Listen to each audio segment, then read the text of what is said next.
नमस्कार दोस्तों, बात करते हैं रिलायंस पावर की। 29.87 का स्टॉक हो चुका है। 52 वीक से 116% अप है, यानी कि आज 2.5% की गिरावट के साथ बंद हुआ स्टॉक। 43 मिलियन शेयर्स आज के दिन में ट्रेड हुए हैं। बहुत ही पॉजिटिव खबरें स्टॉक में आना स्टार्ट हो चुकी हैं। दोबारा से टारगेट को बढ़ाया गया है।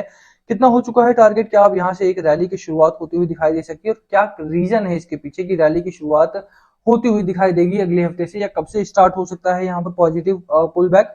बात करेंगे इस बारे में। कहां पर करनी खरीदारी, कर रखी है खरीदारी तो कितना समय और वेट करना पड़ेगा अच्छे प्रॉफिट के लिए? चलिए स्टार्ट करते हैं, सभी बातों को डिटेल में चर्चा करेंगे। चलिए स्टार्ट करते हैं इस वीडियो को। बट उससे पहले अगर आप चैनल पे नए हो तो प्लीज चैनल को सब्सक्राइब कर दो, हिट दैट बेल आइकन, ताकि आपको नोटिफिकेशन मिल सके। चलिए स्टार्ट करते हैं।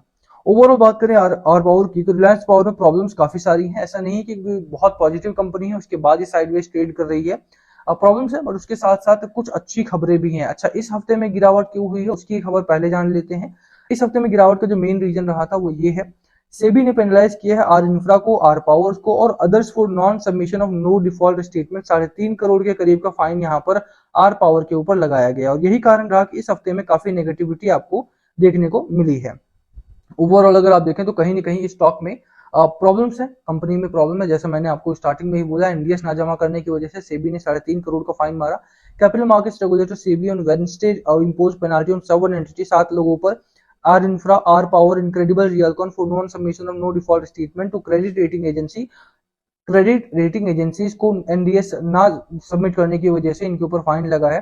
The regulator of levied a fine of ₹1 crore each on Reliance Infra, Reliance Power, Incredible Realcon 20 lakh पर ब्रांच पे स्कीम्स के ऊपर, 14 लाख पीवीपी वेंचर्स के ऊपर, 5 लाख हिंदुस्तान क्लीन एनर्जी के ऊपर और 1 लाख गिनी फिलामेंट के ऊपर। तो अलग अलग लोगों पर लगभग 3.5 करोड़ का फाइन यहाँ पर मारा गया है आर पावर के ऊपर ही। और इसी वजह से इस हफ्ते में अगर आप देखेंगे तो कहीं ना कहीं स्टॉक में काफी ज्यादा प्रॉब्लम्स आपको देखने को मिली हैं। अभी के लिए जो अच्छी खबरों की बात करते हैं उनकी चर्चा करें, तो देखो आर पावर में प्रॉब्लम्स हैं और इस हफ्ते में गिरावट भी हो चुकी है, बट अच्छी खबरें आना स्टार्ट हो चुकी हैं। उसके पीछे का रीजन ये रहा कि चार्ट में एक तो अच्छे चेंजेस है, और इस हफ्ते में अगर वॉल्यूम की भी बात की जाए, वॉल्यूम अभी भी अच्छा आ रहा है। इस स्टॉक की बात करें तो फाइनेंशियली कंपनी थोड़ा सा वीक है। कंपनी अगर आप देखेंगे तो काफी ज्यादा वेरी करती है, डिफरेंसेस आते हैं इसमें। रेवेन्यू के तौर पर अगर आप बात करें, 47 करोड़ का भी रेवेन्यू कमाया है कंपनी ने, और 8.5 करोड़ के रेवेन्यू पर भी अटकी है जाकर के। तो आप देखेंगे तो कितना ज्यादा डिफरेंस यहाँ पर देखने को मिल रहा है। कहीं ना कहीं स्टॉक में प्रॉब्लम्स, और एनडीएस ना सबमिट करने की वजह से जो फाइन मारा, वो इस वजह से भी आप समझ सकते हैं कि कितना ज्यादा वेरी करता है कंपनी।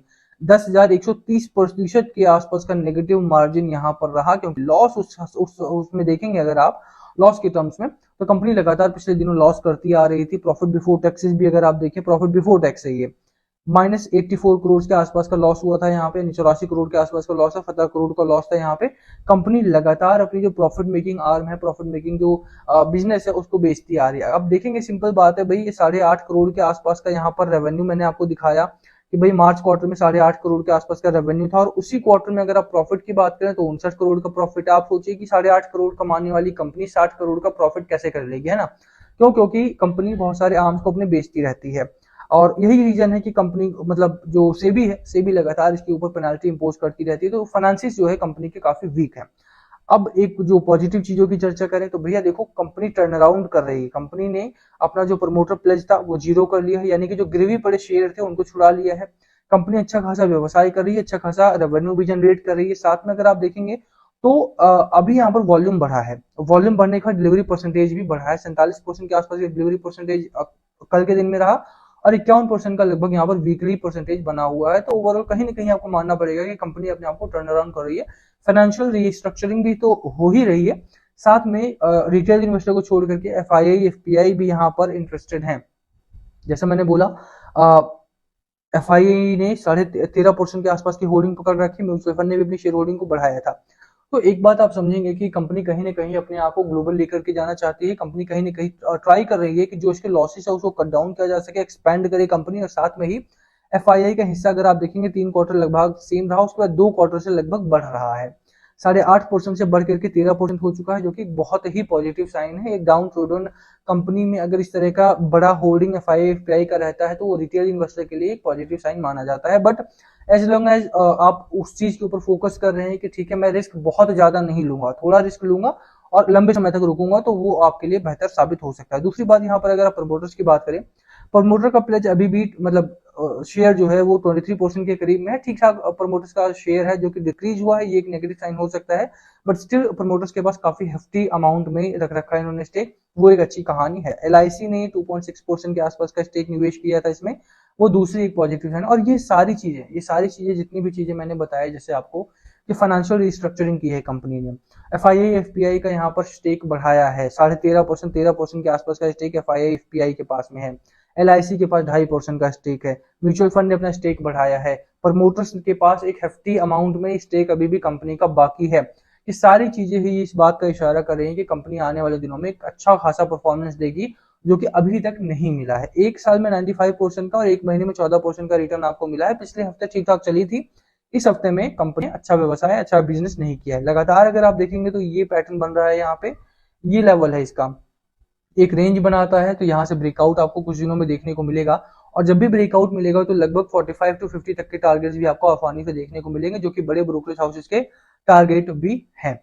लगातार कंपनी को, जैसे मैंने बोला कि कंपनी लगातार आपका जो है प्रॉब्लम में है, उसके बावजूद भी यहाँ पे टारगेट्स अच्छे आ रहे हैं। रीजन मैंने आपको बता दिया, FII की होल्डिंग हो गई, LIC का होल्डिंग हो गया, या फिर अगर आप म्यूचुअल फंड की होल्डिंग की बात करें, फाइनेंशियल रिस्ट्रक्चरिंग की बात करें, प्रमोटर्स के प्लेज जीरो हो चुके हैं।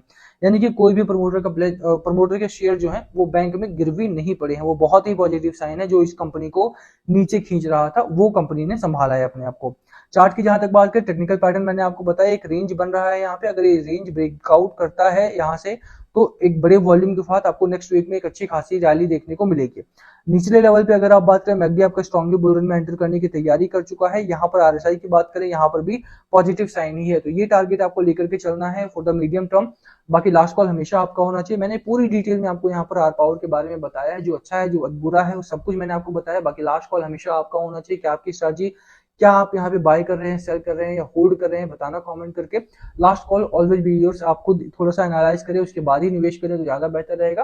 वीडियो में ही खत्म करेंगे। वीडियो पसंद आई हो तो वीडियो को लाइक करना, चैनल पे नए हो तो सब्सक्राइब के बिना मत जाना। Thank you for watching and please comment below अगर कुछ पूछना हो तो। Thank you.